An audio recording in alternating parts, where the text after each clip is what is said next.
This time without the oops.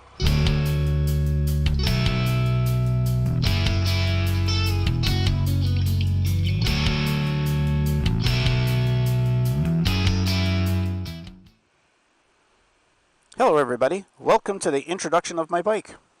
I call her Betty. So, Triumph Tiger 800 XRx. One of the few changes I would have made to this bike if I could have at the time was that I prefer the white. I love the look of a white bike. I'm not sure why. Even cars actually, I love the look of a white car. But I got such a good deal on this bike, I couldn't say no to it. So yeah, I went with the black. Don't regret it at all. The one thing I would say is that the black really shows up the dirt, like it really does. And as you can see, my bike is not a garage queen. It gets cleaned when it gets really dirty. But you come back from a ride, and of course, it's that time of year. Mosquitoes are everywhere. Specs on this bike: 799 cc's. Triumph claims 95 horsepower and 58 foot-pounds of torque, getting roughly 45 miles to the gallon. Wet weight on this guy is right around 450 pounds. When I bought this bike, I was presently riding a Triumph Thunderbird Storm Edition. Beautiful bike, lots of power, but big bike.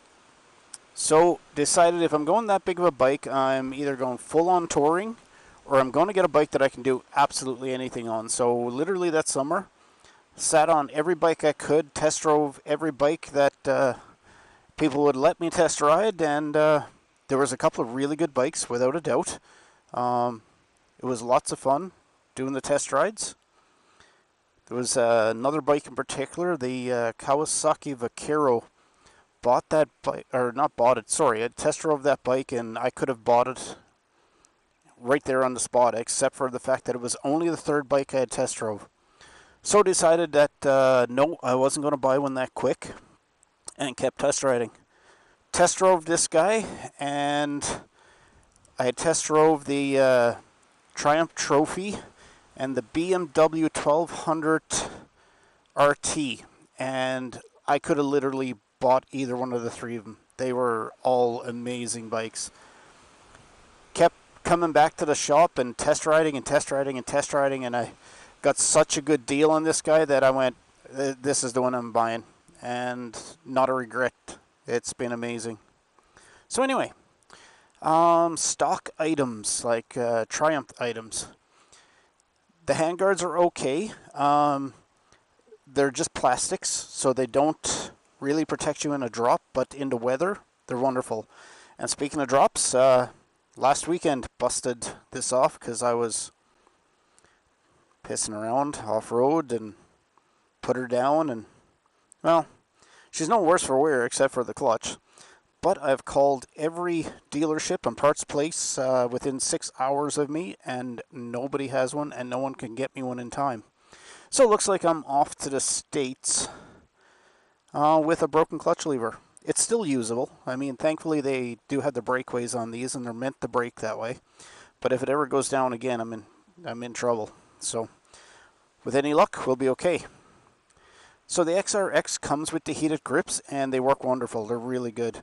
I generally just put them to top heat. There's 3 settings, basically off, high, and low. And I put it high to heat it up quick, and then set it back to low. And even at that low setting, sometimes I got to turn it off. It just gets a little too hot. XRX also comes with the center stand, which is wonderful. It came with the luggage. This luggage is really good. I really like it. To the best of my knowledge, they're just rebadged Jivies. But they're wonderful. They're incredibly light. They're 37 liters, so there's lots of space in them. One of the other things that I really do like is they're keyed to the bike. And this little cover, I'm not sure it really makes much of a difference, but it is nice to have so that you don't have to worry about water getting into your locks and rusting them up and stuff. Also has the Triumph bash plate or sump guard, really nice. Radiator guard. I've heard lots of stories about guys with these belly pans that hit a really bad rock and end up breaking the pan, whereas other companies are much more durable, supposedly. So don't take it from me because I've never had that issue, but I'm not a big off-road guy. I do like to ride some off-road, but pretty tame in comparison to most guys. And speaking of protection, heat bars. These heat bars are wonderful. This thing actually did come with the Triumph lower guards. They're okay. I mean, they do what they do, but they don't protect any of the upper body. This thing has hit the ground, oh, how many times? Never hit the ground at any speed, because when I travel off-road, I'm not going any speed at all. And yeah, these are wonderful, nice and strong. My one complaint with those is the fact that they only come in black. So when I put them on this bike, the black really didn't look good on it, at least in my opinion. I'm not that black on black kind of guy. I'm not a fan of the look.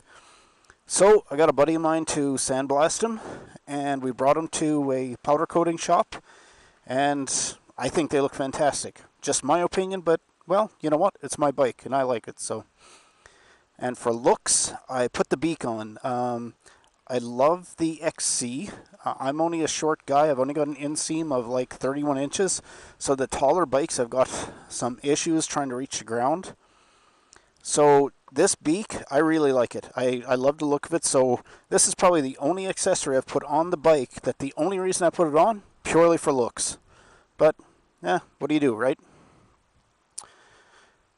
Ram mounts. Got lots of ram mounts here. The Garmin Zumo 390. Love this thing. Very helpful, especially when we're going on long trips and not sure where we're going. I have all of the maps already pre-done and loaded into this thing. I've tested them out. It works well. So the Zumo, the Garmin Zumo, this particular one's the 390. I think you can go up to a 590 as well. There's lots of different ones. But anyway, this one for me works well. It's reasonably priced, and it does what I need it to do. Also have the Triumph touring windshield. The other windshield is, I don't know, about this tall. So here's the stock windshield. As you can see, roughly there somewhere, it is significantly taller. Like, what are we? It's got to be, well, close-ish. So, significantly taller. This I get, like, no protection at all for. To me, this just is for looks. This guy does give me more protection, but my one complaint, and I don't mind wind at all, I really don't. So, I mean, I can even ride without a windshield. It's not that big of a deal to me. But the only issue I have is that when the wind comes over my helmet, it creates quite a lot of noise in my helmet. So you guys will notice on lots of our videos that I do indeed have some wind noise happening in my helmet, and there's not a lot I can do about it. The other ram mounts, here and here, these, main reason for these, I'm not sure which one I'm going to use yet, but my video camera, if and when it dies, because let's face it, it will die along this trip, I can mount it either here or here, and my cord will reach the powerlet so that I can charge and hopefully record at the same time. Phone mount. What else? One of the used pieces I got was actually this Saddleman seat.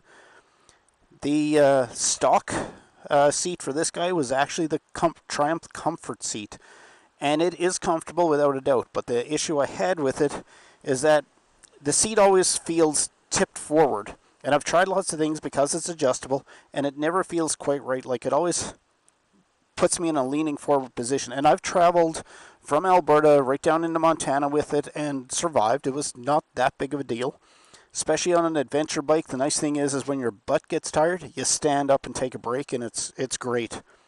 So in that note, one of the things I do want, some highway pegs eventually to put in here. But back to the seat. So the Saddleman I got used from a guy. It's got a little tiny tear back here, which is not the end of the world. I got a local guy here who can fix that for me. I just haven't gotten around to it. The seat's quite comfortable.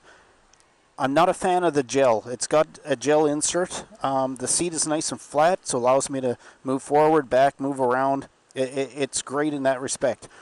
The reason I don't like the gel is because I notice on long days of riding, like if I'm 3, 4, 5, 6 hours in the saddle, the saddle seat just heats up with the gel. It's like it doesn't release the heat from you being on it for such a long period of time.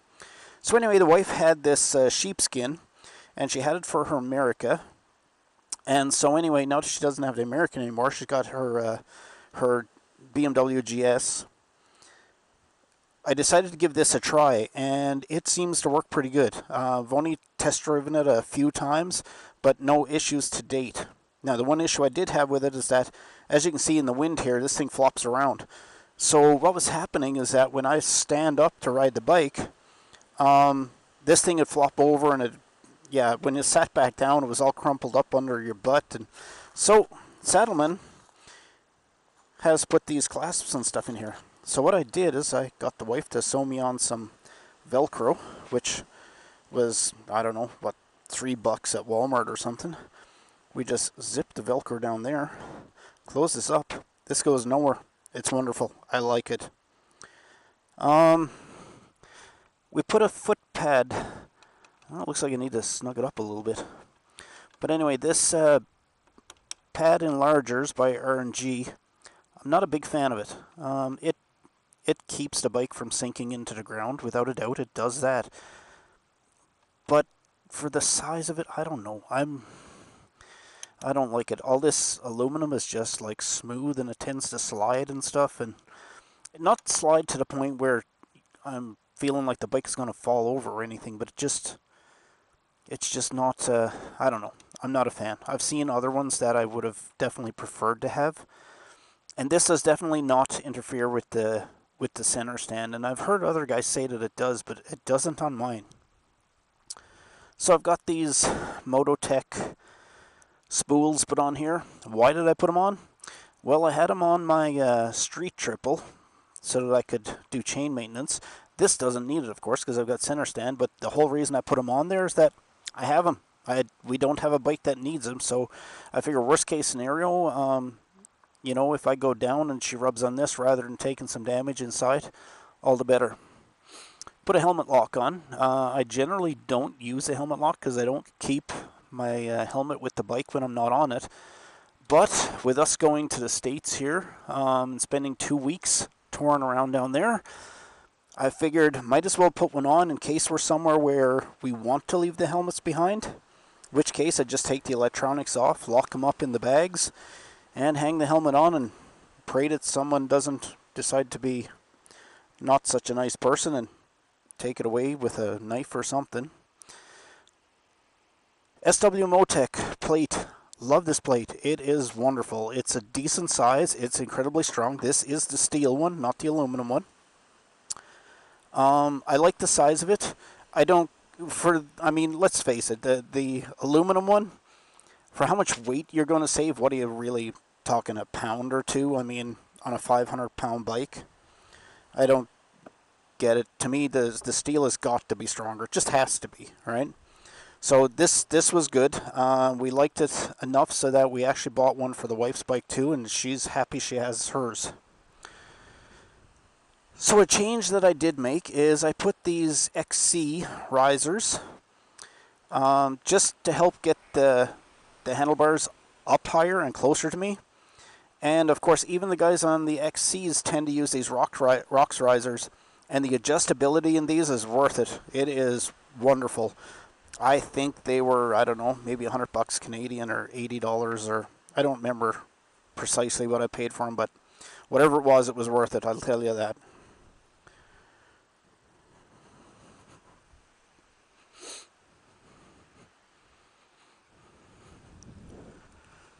Exhaust.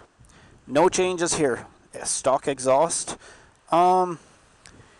Is it loud? Definitely not. Does it sound like a sewing machine? Definitely not. I hear the engine over the exhaust, but it's not droning on the highway, which a lot of people complain about with some of the the other aftermarket exhausts. Would it be nice if it had a better sound? Yeah, it would. Do I need it? Nah, not really. I'm happy with it. It's okay. Really, I mean, if you like the triple sound, you like the triple sound. So for me, I do. It's a great sounding bike. You can hear it when I take off on the highway. You hear that motor come alive, and it's a wonderful sound in my book. So there she is. That's my Tiger. Wonderful bike. I have zero regrets in buying this. I think it was a good deal. It is a good, solid bike. Is there any known issues with this thing? There's known issues with every piece of machinery on the planet. So what can I say? I haven't had one issue with this aside from a jackrabbit on the highway. It's been a wonderful bike for me so far. On the odometer, somewhere around 8,000 kilometers, 7,000 kilometers. That'll significantly change after this trip. But anyway, hit the like and share. By all means, feel free to subscribe. Keep following us. Watch for our adventures. And we'll see you on the road. Bye-bye.